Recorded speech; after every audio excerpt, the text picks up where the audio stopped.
16 डिसेंबर 2012 रोजी पूर्ण देश थंडीमध्ये झोपायची तयारी करत असताना दिल्लीमध्ये एक काळिंबा असणारी गोष्ट घडली.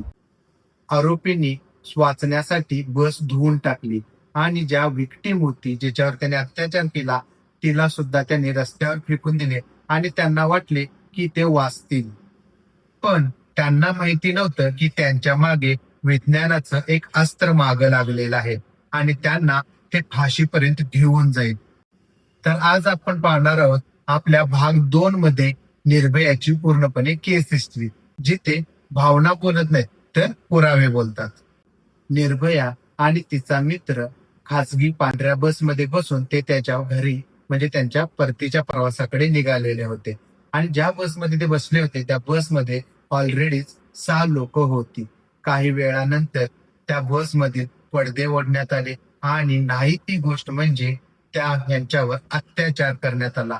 त्याच्यावर प्रतिकार करत असताना मित्राला बेशुद्ध करण्यात आले आणि अत्याचार करून झाल्यावर त्यांना रस्त्यावर फेकून देण्यात आले.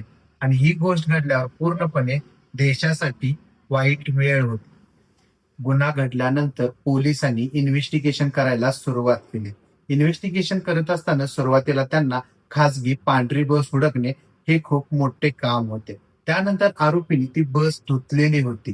तर आता इथे आपण पाहणार आहोत की फॉरेन्सिकच्या नजरेतून याच्यामध्ये काय काय केले होते आणि ती गोष्ट इन्व्हेस्टिगेशन मध्ये कशी महत्वाची होती.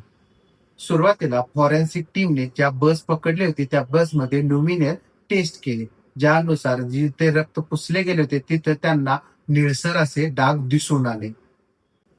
ल्युमिनल टेस्ट नंतर लॅबमध्ये त्याच्यामध्ये डीएनए प्रोफाइलिंग करण्यात आलेले होते.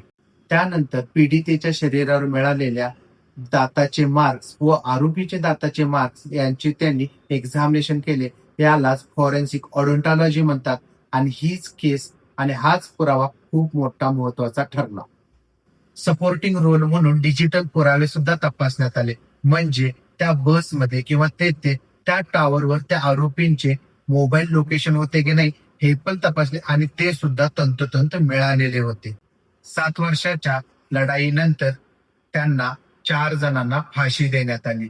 ह्यामुळे कायदा सुद्धा सुव्यवस्थेत सुद्धा खूप मोठ्या प्रमाणात चेंजेस करण्यात आले. या केसनुसार काय शिकायला मिळाले तर गुन्हेगार कितीही हुशार असला प्रभावशाली असला तरी पण तो काही ना काही त्याच्या खुणा मागं सोडूनच जातो. आणि हेच फॉरेन्सिक सायन्स ते सर्व गोष्टी हुडकून काढते. समाजात फॉरेन्सिक सायन्सचे अवेअरनेस म्हणजे त्याच्याबद्दल जागरूकता असणे खूप महत्वाचे आहे.